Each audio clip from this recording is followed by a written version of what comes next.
It goes like you have the Haku punch, and then you know, somewhere around the 28 to 30 mark, you have the Sasuke versus Orochimaru in the training exam forest with the crazy suplex from like branches up above onto like whatever, and he does like a fucking tombstone from like multiple stories high, and it looks rad. And it's just a one moment in a fight, and it looks super cool. And then you go forward a bit more, and then you get to 48, you get to Rock Lee Gara, and it was like clockwork, you know. And so the thing that we had been blinding ourselves with was just at this point in time, when, like I said, the slow burn was starting to really kick in. It was 133, right? Episode 133, where it was Naruto versus Sasuke at the Valley of the End, and that was the fight right before Sasuke leaves forever, and I'm sure you guys recognized it from like the fucking Naruto missiles jumping out of the water and all that. No matter how stupid any freeze frame moment of that gets, the fight itself and the choreography and the loose, almost movie-like quality to some of the moments that fight had was unbelievable, you know. And they even they did anti-filler where they built more into the fight that made it better than the original manga one was, where you get that insane moment of like Sasuke does his massive Katon flame jutsu, and Naruto does his ridiculous lasso like version of the clone attack, and like they have that moment where they're just lying there with their eyes open going, what the fuck just happened? And I remember getting really hype at that, like, oh my god, yeah, no, even the characters can't believe how insane this fight is getting. And I'll sit through another 15 alright, if not kind of possibly getting dull episodes to get to that moment. I 200% forgot about the entire existence of this Yamato guy. Holy fuck. Oh my god. Yeah. He showed up at the same time as Sai. Yeah, and then they become the team, and he replaces Kakashi. Wow, man. What a non-memorable fucker. At least at the point that I stopped at. And if I recall correctly, yeah, because he's got those side little, like, whatever that you call that kind of face mask thing, the ear protection sort of look, and he's got tree powers. So, like, he's actually, like, I think they implied that he's a descendant of the second Hokage or something along those lines. That's what I recall. I remember him being related to the second Hokage somehow.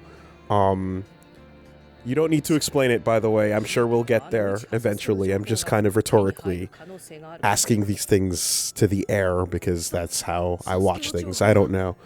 But, yeah, I remember them definitely hinting at that. And then these guys go on the whole fucking mission to retrieve fuckface shitboy over here. Oh boy. You know, like I've been really thinking about it, and like it sounds like, based on all the stuff that's been coming in over the years of me not watching and following what's been going on, like all the talk about like the new villains and like all the like major plot threads coming together imply that like a lot of the world and past get fleshed out so that you don't really have a ton of questions towards the end. At least that's the impression I got from the outside, you know, because the story starts off with like you're 3 years into it and you still have tons of questions about the previous generations. You know, every time you see a photograph of a different team configuration with the one teacher, the 3 students, you always wonder about what that era was like or what was going on with that team. And it sounds like by the end they flesh out a bunch of it. That's pretty cool. I remember when we had to go on was just really hard theories. But I guess I try to think of like how much of this was planned in advance. How much did Kishimoto just kind of make up as he went along? I know that a lot of mangaka are like given a sort of like manuscript where they lay out their beginning, they lay out their ending, and then they kind of just improvise the entire middle. And they discuss with their editor what the major arcs are going to be so that they know where like each like major chapter is going to stop and start. So I don't know if that works for a universal manga planning or manga directions like rule of thumb, but that's the impression I always got. And here I always kind of wondered if like, you know, all the shit that I feel is Kishimoto making it up as he goes along. I wonder if the one rule he always had was just, but it's about friends and friendship, and we gotta teach everybody about the importance of friends, though. Because it feels like, you know, a lot of manga out there, specifically shonen, I'll say, a lot of shonen types, they gotta hammer a certain point home, you know, especially the ones that are definitely aimed at a younger audience. You know, like, I don't feel like Berserk is trying to nail anything home besides just fucking like horror and depression and bad feelings and a sense of anxiety of things never getting back to the way they used to be. And, you know, I guess feeling that like even when things are kind of rough back in the day, that's actually the best days of your life. I guess that's maybe what I'll take away from Berserk is, you know, at the time we had no idea how good it was when everyone was kind of secretly arguing with each other, and Guts and Griffith had some beef secretly, but, you know, hey, at least we're all still alive. How about that?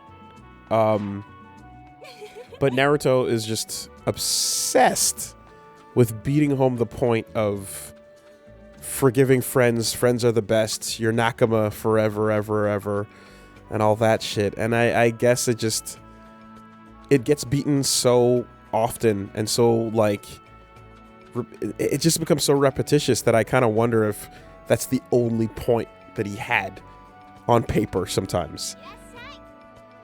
You know, how many introduced villains can we just assume it all strings back to their shitty childhood, their shitty past? I can't again speak for the rest of the series, but I can say that in my head I think it's literally every single one, because in my head, from the ground up, even starting with fuckboy Mizuki with his white-haired teacher, you know, like the different levels of villains that get introduced from Haku to even Zabuza to Gaara to I mean, I never got the full deal on Orochimaru, so I'm sure that'll come, but like the Sound 4, and particularly Kimimaro, like everyone has just a shitty childhood, and that's the only explanation for why they are the way they are. And like, that's all it takes to make a villain, you know, or a hero, I suppose. But childhood bonds and childhood friends and friendships and everything that happens when you're a preteen is what shapes you for the rest of your life. I suppose that's real enough. Just check on these NPCs here that I don't usually check on. We got some missions to go on. Yeah. I mean, it's reasonable enough, I suppose, to assume that, you know, whatever mishaps and bullshit you go through forms you. That's a realistic enough thing, but I mean, that doesn't explain every shitty person in the world. That doesn't explain every villain. And furthermore, let's say it does, right? Let's say we were in a world where every evil act could be explained away by the fact that it wasn't their fault, it was their bad upbringing, it was unfortunate childhood events and things like that. Does that suddenly mean that you have to get sympathetic towards that person? You know what I mean? I guess what I'm trying to say is, if we were to read the history of the world illustrated by Masashi Kishimoto, would we be seeing the emotional backstory flashbacks of some of history's greatest monsters? Is this the way to handle true evil? Would we be watching Saddam Hussein's struggle as a child, where he has an emotional scene talking about, my mother never wanted me, she tried to commit suicide, everyone she loved died before I was born, and she sent me to live with an abusive uncle for my entire childhood, and I was always alone. But eventually, I worked my way out of it, and I made a friend, and that one friend was the person who made me into the man I am today. So I eventually was able to keep fighting until I was able to accomplish my goal of killing hundreds of thousands of Kurdish people? Like, is that the way we treat evil? Do we just go to Pedro Lopez and find out about that emotional scarring story of, oh, when I was a kid, and again, my abusive mother, she kicked me out of the house when I was 13, and I just got passed around and abused by various relatives and caretakers, and I went to jail, and it was awful, and, you know, it was all bad, and I never met a single person who cared for me, and I was all alone, I was all by myself. As he's rubbing his eyes, and we get the cutscene of him crying alone in a field as everyone walks around him and talks shit about him from the back and whatnot. And eventually, I grew into the man you see today, and I was able to accomplish my goal of killing possibly hundreds of little children and burying them in mass graves and continuing to murder more and getting released because no country wants to deal with me because I'm fucking insane and sick. Yeah, that kind of went off a little bit there, but you know, it's just a little bit of a naive way, I suppose, to handle evil. And or at the very least to you know, attribute oh god, where am I even going with this? I guess I'm trying to say that, I don't know. Perhaps at some point one takes responsibility for their actions, and that, yeah, what's past is prologue. You know, what you came from can and will fuck you up. But then you have to sort of take accountability for the shit you do as an adult. And we can't feel bad for you. I mean, that's not true. We can feel bad. We can look back at these stories and feel pretty bad about what happens. Hold on a second. Hold that thought. Let me take this side mission. I want to figure out these shops. I've been going to these shops and trying to get the deal because I haven't actually spent a lot of time with them. And I get the impression I don't really need to. What's this about? Oh, shit. 10-10. Okay. So we're putting on a little ninja show for everybody in town. Why would anyone be impressed by this in the village? It's literally a village of hidden ninja. Every blue-collar worker in the entire Hidden Leaf village is a fucking ninja. Why would anyone gather around to watch two of these fucks battle? It must be the most boring, dry thing in the world to anyone that lives in this village that is not already a ninja. Like, you have to assume that all the randoms walking around are just family members and children of ninjas. Or at the very least, there's a, you know, no one is more than, like, one cousin removed from being a fucking Chunin, Jonin, or Genin. Anyway. Excuse to fight 10-10. That's fine. Maybe the CPU will show me what I'm supposed to do when I'm using her. I guess zoning with her weapon combos is the big deal. But yeah, anyway, like, like, where was I going? I'm like, yeah, at some point, evil, you know, is like, you're a product of what you come from. But then you just gotta go like, yeah, okay, but fuck that guy though. You still did the bad thing, and fuck you. You're a piece of shit. You're a villain. You know? Some people take horrible childhoods and abuse and they rise and they become someone better for it. And other people just use it as an excuse for, you know, why they get away with what they get away with. Or at the very least, it like enables them to do horrible things. You know? I mean, if we want to go back to Berserk, look at Guts and Griffith, right? Guts had a fucking terrible childhood. The worst one. Yet he manages to sort of still, like, you know, hold on to some semblance of humanity, or at the very least, feel fucking awful when shit goes bad that he does. And then, you know, he's the protagonist of our story for a reason. And I guess my frame of reference when I think about it, like, there's, you know, like, the closest things in my life, there aren't too many of them, but there are definitely a couple people I've encountered over the years that are like, yeah, you're the heel. You're one of the heels in my life. You're definitely, you know, one of the villains, and it's been a long time, you know, like, that stuff is mostly pretty far gone and removed from me today.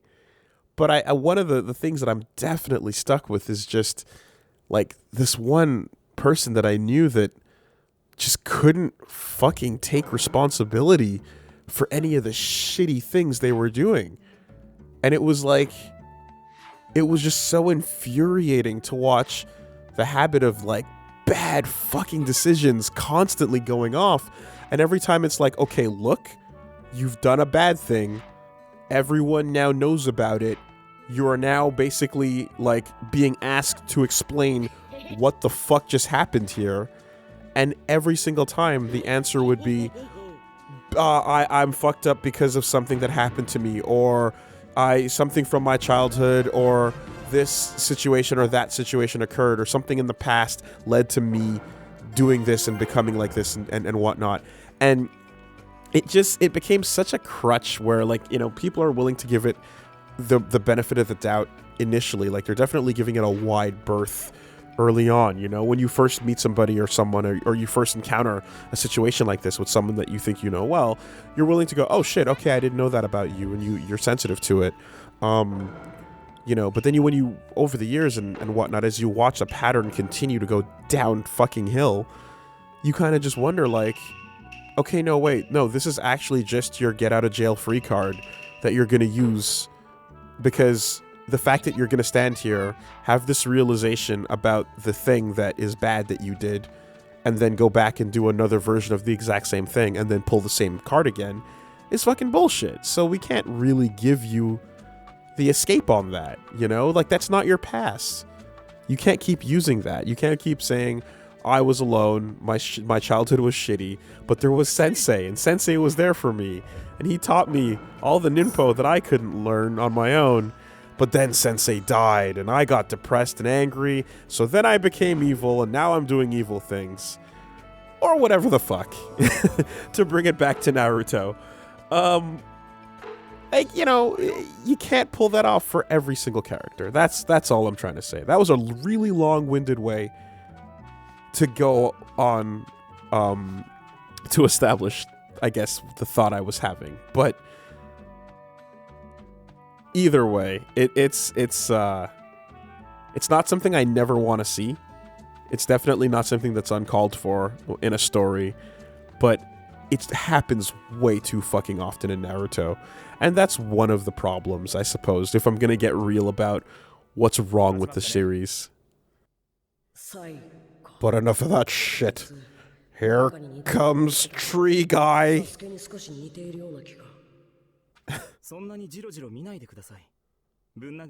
Actually, for a pretty succinct, I guess, summary of everything I just said, check out Dogen on Twitter. He has a really funny video summarizing all this bullshit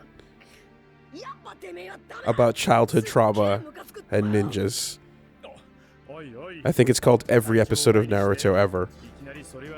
But anyway. Sai's a shit. We'll never get along. Fuck this kid.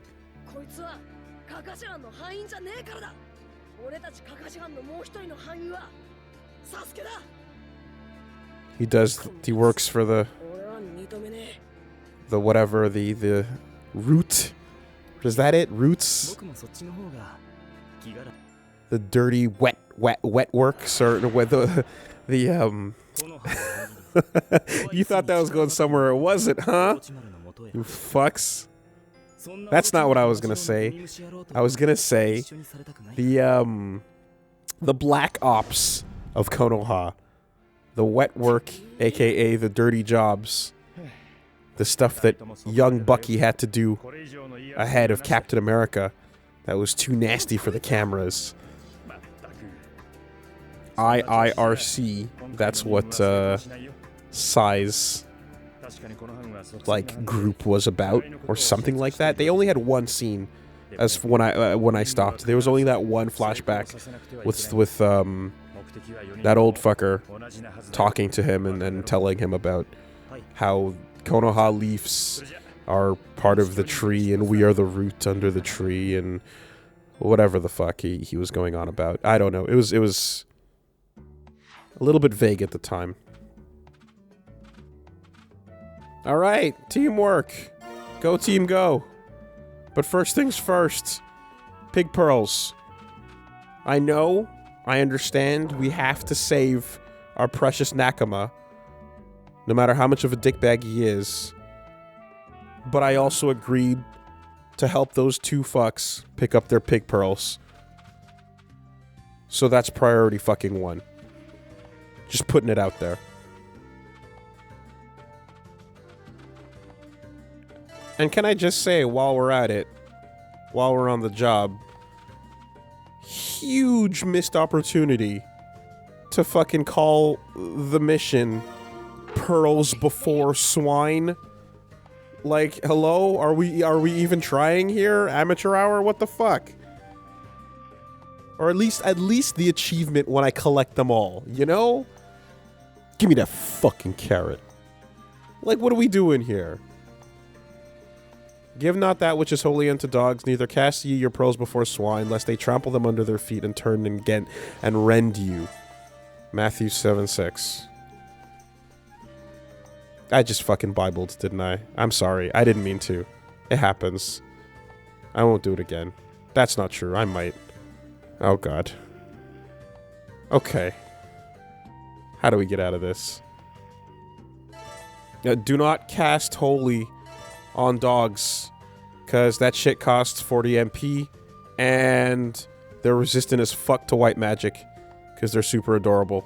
So, you should know better. Don't do it. That's what Jesus said on the Mount. Hmm?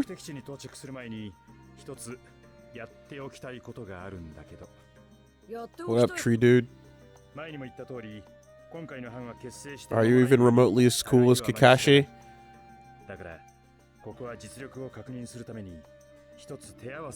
Oh, let's find out. The answer is no!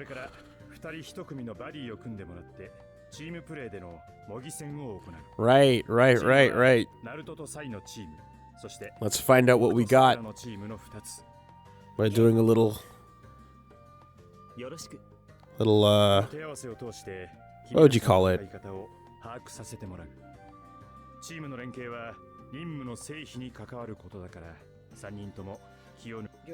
Scrim? Call it a scrim?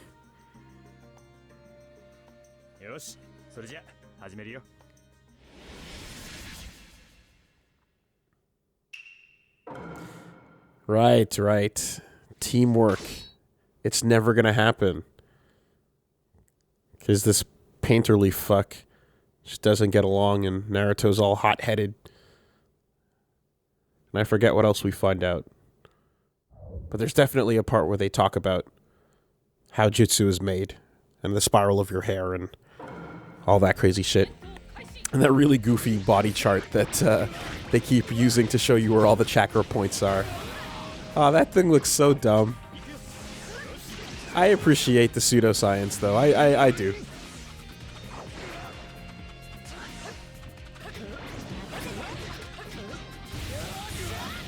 So all I really do know, though, from the second Hokage stuff was the moves that he used when the clone popped out.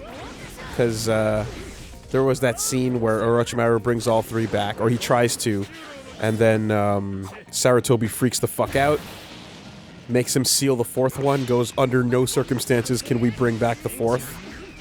And everyone's like, oh shit, that's because he's a badass. But he's like, I'll totally take on the first and the second, even if they're weak zombie versions of themselves. And then he does.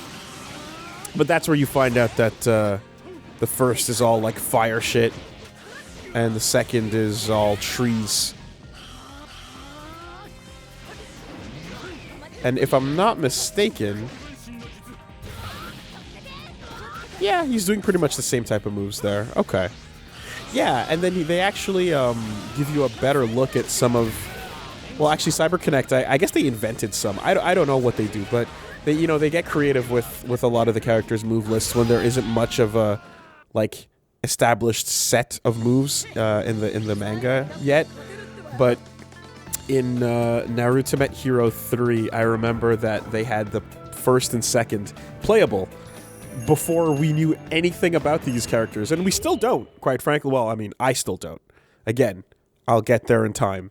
Don't worry about it. I'm sure you can send me a nice explanation. If I really wanted to know, I'd wiki it, but I want to get there when the story gets there, so, it's rhetorical.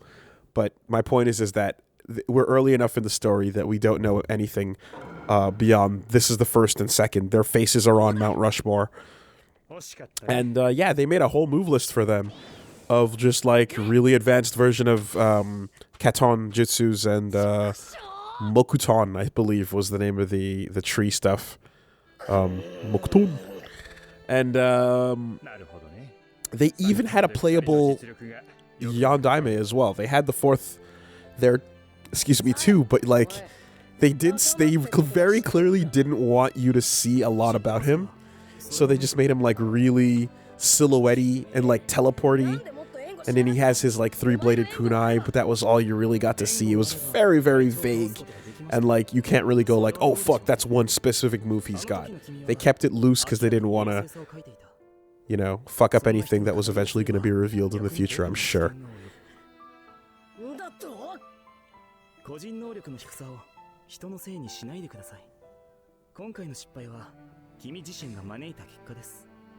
Fuck you, Sai. You're totally right. Impulsiveness is bullshit and is gonna get everyone killed in the middle of battle. Unless impulsiveness is your power. Oh shit. Spiral energy. Determination. Being logical doesn't work when you're a hothead with secret powers that require you to be hot-headed.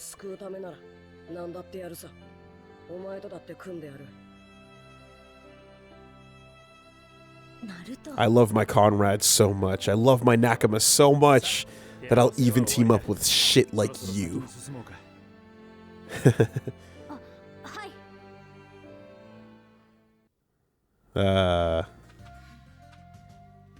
That's what it means to be a fucking Nakama. Fuck you, Sasuke. Sick of your bullshit.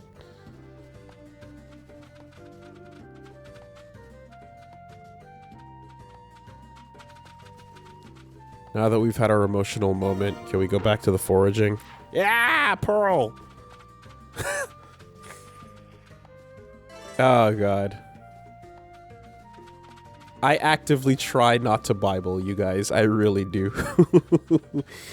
Especially since it's just begging for it when doing an LP with with the best friends. You're just really setting yourself up for all kinds of lore extensions, which I'm not in the business of looking for lore extensions right now. I think my lore book is pretty fucking full. Not that I have a say in the matter. Such is life. Give me that sap. Fuck you. What you got? What you got? Nectar? I want it. This will never not be the dumbest thing in the entire game.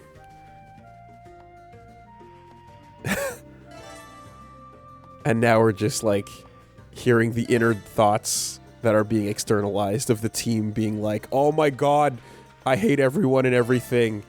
None of these four want to work together. But retrieving fuckface is more important. Or at the very least killing him. Too late, he's already spoiled any secrets he would have leaked. Like, I get it. And obviously they had to wait a couple years because, you know, Jiraiya's training, waiting for the Akatsuki, the Akatsuki to cool down. I know that that's just a bad habit. What can I say? It's the same way that Matt and Pat say Yakuza and I say Yakuza. It's just, you can't fight your habits. It is what it is. Linguistic tics are here to stay. And I guarantee that you, sir or ma'am, enjoying this fine commentary, if we heard enough of you speaking, there'd be something weird that you said. And that I, sitting here behind my keyboard, could point out and go like, you say this weird funny. But that's just the way it is, I suppose. Mario. Fuck. It's pretty funny how much it comes up for us in particular, though, being Canadian, with words like terrace and stuff, because some of it we have that comes out like other Canadians will go, what the fuck? No, we don't say shit like that. And then it's like, oh fuck, something that I thought was a Canadianism is actually just a French Canadianism or a Quebecois thing. And there's not much other explanation besides terrasse is terrasse en français. Puis en anglais, on dit terrasse in the same way. What's up, Sai? Naruto はサスケくんのことを兄弟みたいに思ってるから。あなたにも大切な人っているでしょ? They did that pinky swear thing when they were kids, don't you remember? His family died and he never had a family, and so they got along, but not really, because in the first episode it was all about Sasuke being alone. Oh no, Sai had a traumatic past too. I don't remember this.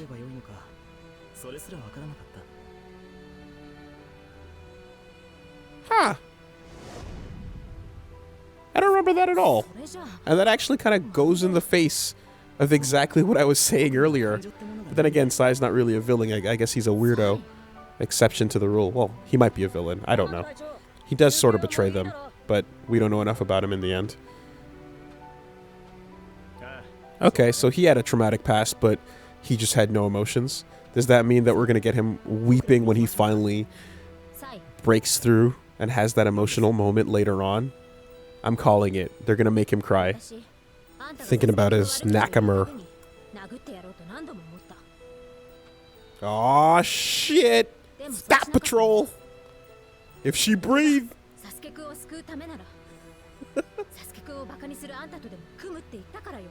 You got that, fuck boy?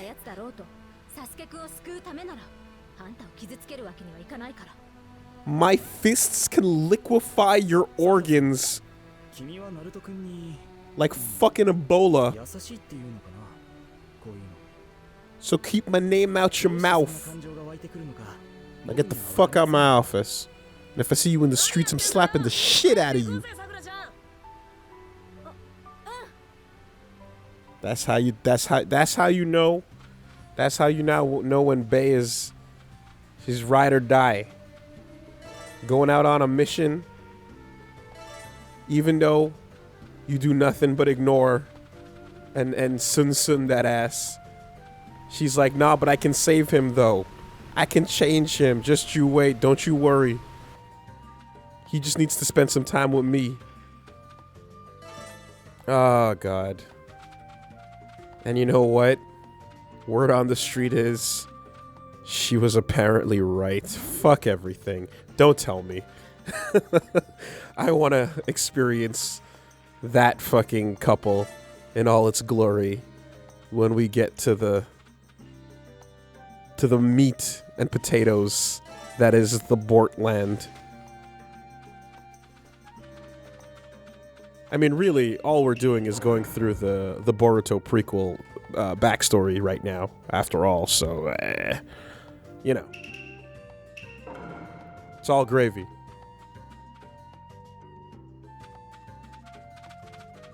This is the bridge. This is the bridge. Oh, shit. Okay, you know what?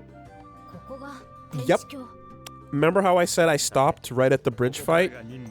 I fucking lied. Because I thought this happened after the caves. But it turns out it was before. So, to retcon, I have no idea where I fucking stopped.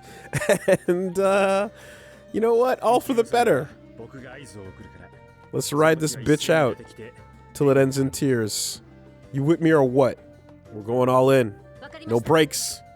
Ikuze!